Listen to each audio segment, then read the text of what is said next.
Space, the final frontier. These are the voyages of a new Trekkie. My 5-year mission to search out Star Trek media, to seek out our fans and merchandise, to boldly go where no fan has gone before.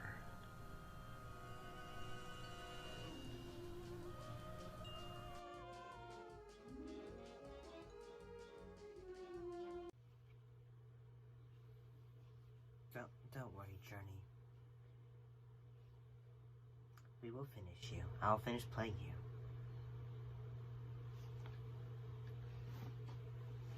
Greetings and salutations. How's everybody doing?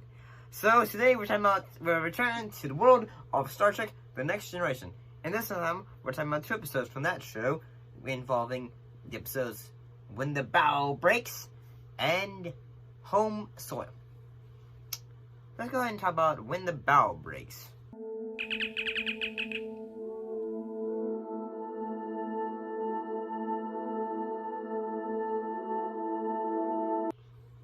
In this episode, residents of a not-so-mythical planet kidnap children from the Enterprise to repopulate their dying world. While Picard attempts to renegotiate for their release, Wesley, basically he organizes a passive resistance among the kids. Our children are gone. Wesley and the children of the Enterprise become kidnapped. I'm gonna be honest in that didn't say the whole twist of this episode, which is say that the people are the people on this planet, they are solely they are impotent. Oh, behave. Yeah, baby. Because they are suffering from radiation poisoning and all that. So yeah, I'll be honest. Say the whole fact that they're kidnapping children to repopulate. Although say the kids are unwilling to, the fact they're kidnapped, and being held against their will. One thing I will say that the theme of it, theme or idea could be, is probably the idea of foster parents. But hear me out. It's not that the parents of the kids on Enterprise don't want their children. It'd be mostly the fact that they can't reproduce, so they're they're having the kids seem happy at times. Keep in mind sometimes, but it's almost sort of when you have foster children, sometimes they're getting away from bad situations, but sometimes they still miss their original parents. And I'm not saying, oh yeah, the people on the planet are in the wrong. Yeah, they kind of are, because of the fact that they kidnap the kids without doing research and what is actually causing problems with our anatomy so we can reproduce. And I'll be honest, everyone in the the actors do a great job. I think this is probably the first time where we have where it seems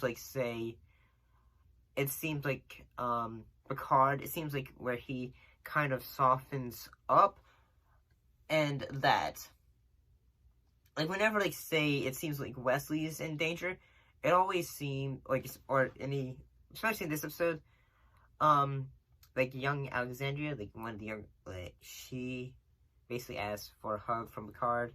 It seems we see a softer side of Picard, and I kind of like that, and that in fact, and that in the very first episode, Picard was a bit of a hardened character, but as the series has gone along, it seems that Picard has softened up in the fact that, it's kind of his job to make sure, keep everyone safe and accounted for.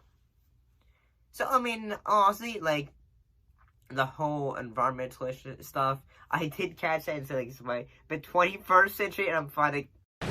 Oh, God. Global warming? No! Sounds about right. And, but yeah, I gotta say, the acting, especially from Stewart and Will Wheaton, they all did a pretty good job, in honesty. The only thing I will say is that it seems like, say, the actors for the Eldonians, they seem to be, at times they were doing good jobs, but it seems like, say, the leader of them, it seems like he was, like, at times he could be, a bit over the top. There was, like, one moment where he just was, like, say, we didn't really ask our, our scientists and all this, and I kept like gaslighting. But at the same time, overall, I gotta say, this episode's not that bad. The acting, it kind of sells it and makes it work. So let's go ahead and discuss the next episode, which is the episode Home Soil.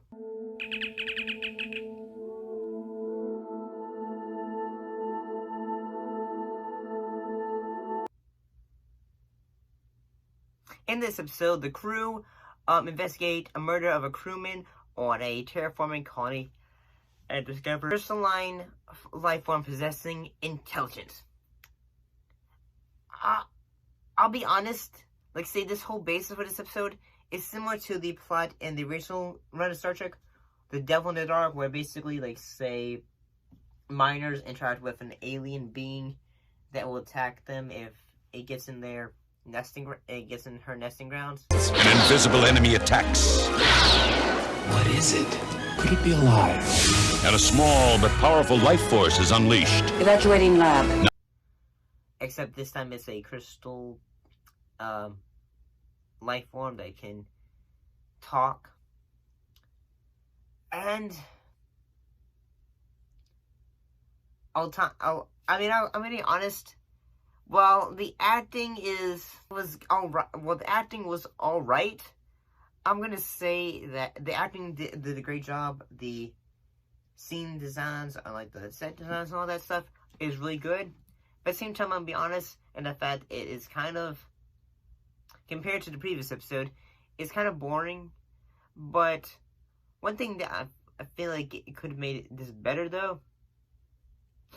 Oh, heck, even at the end of the episode, they say, you may not come to this planet until 10,000 years later.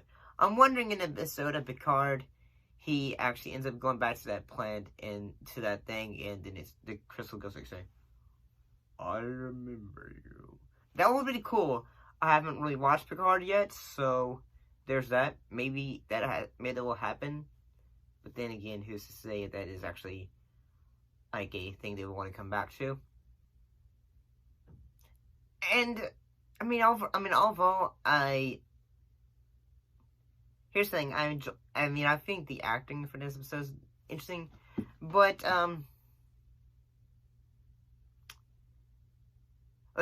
say, I guess the thing that the reason this didn't keep my interest, though, is mostly I just felt like, say, okay, I've seen this idea of, like, say, like an alien thing that is hurting people.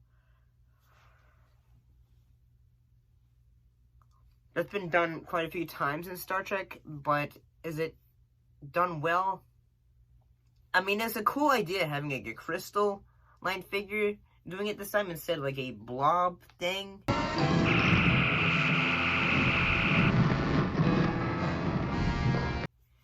So that's pretty cool, I guess, but it didn't really keep my interest. I'm sorry.